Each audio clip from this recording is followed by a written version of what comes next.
Ito nga pala ang isa sa mga pagkain na nagbabiral, tinatawag nila iting dried pusit. Tapos iihawin. Ayan o.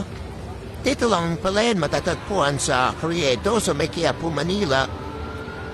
Pagka palakad-lakad lang ko yun, makikita niyo sila marami dyan nagtitinda. Ayan nga pala, nag-order na kami ng 2 peraso lang. 15 pesos lang pala kada isa. Dito nga pala kami dumaan sa may gilid kasi yung doon sa harap ay exit lang. Pwede rin naman mag-entrance pero dito na kami napadpad. At ayan nga, naluto na yung ating in-order.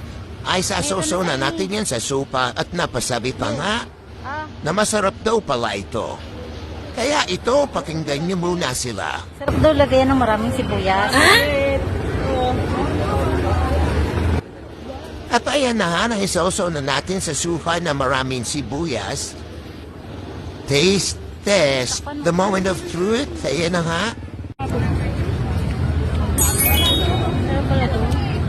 Sa 15 pesos mo, makakatikim ka na ng masarap na dried pusit.